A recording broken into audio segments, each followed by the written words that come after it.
Hi students, it's your lucky day. We're only going to go through a couple of last slides because the majority of these slides you're going to be doing as group work to kind of really find out how some of the divisions and political disagreements are happening in the United States. The only really thing I want to go over with you is what was going on when we are getting the end of the Articles of Confederation and the beginning of our Constitution. Remember, we're drafting our Constitution. We don't get it ratified until like 1788, 1787. We finally add the Bill of Rights. After that comes after. And so this is what is coming out of the Articles of Confederation before we get a Constitution.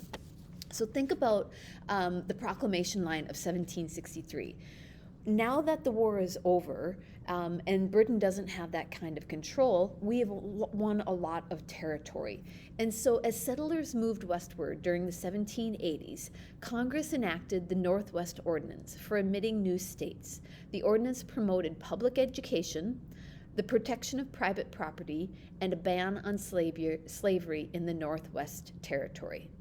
So what's going on is we have a couple of these kind of land ordinances. The first one in 1785, essentially, and if you look at that that graphic right there, perhaps if you live in North Dakota, you understand what a township is better than maybe other states do. They made townships based on like sections. So in 1 square mile would be a 36th of a section. And so we're talking about a territory or a county, usually is what would happen later, making a town. And so you would have this little section, and you can see then in one section you have A, which is a half section, that's 320 acres. B is a quarter section, that's 160 acres. D and E are of only 40 acre sections, you know, if you've ever heard maybe a country song or something, the back 40 or something.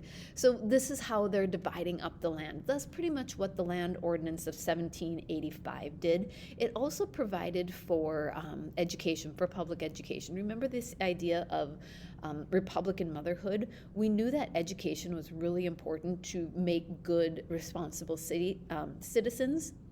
So part of when they were moving into Ohio River Valley territories, this land ordinance provided for public education land as well.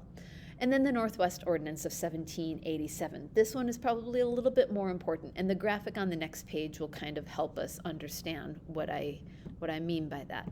So the provisions of the 1785 and the 1787. The one in 1785, it didn't set up a government. It did set up a system for settling. How, like I said, in those sections, in those little areas, it divided into townships and sections. They set aside a section to support public schools, and that still exists today. It was to be divided into 10 separate states.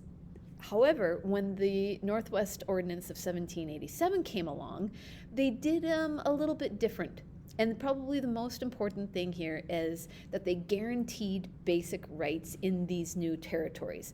No slavery.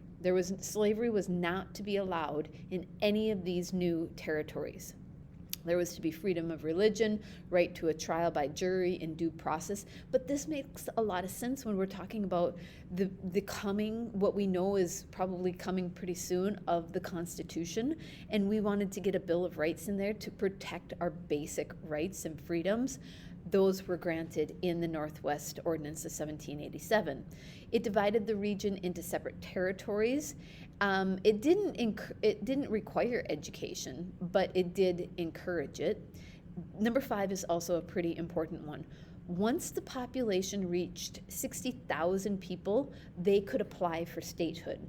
So once you got 60,000 residents into this territory, then you could apply for statehood. And the territory included Ohio, Indiana, Illinois, Michigan, Wisconsin, those territories that you saw on that slide before.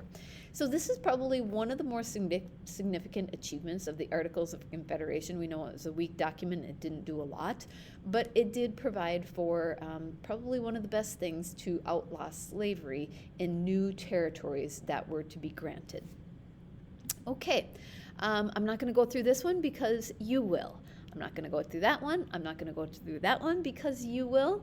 I'm not going to go through this one because you will with your groups. So this is the last thing I want to talk about. Now, we're talking 1796 here. We have a constitution, we have a Bill of Rights added, we've started our first system of government. We have a president elected. So in 1796, George Washington is going to deliver his farewell speech. This was never publicly addressed. He only gave it to through paper, through a speech, through paper, and he encouraged this national unity. Now, this might be more important than ever to think about George Washington's final words. As president, he gave this farewell address. And this might be more important now than it really ever has. And he talked about a few things. He cautioned against political factions. Factions are just, like groups fighting each other.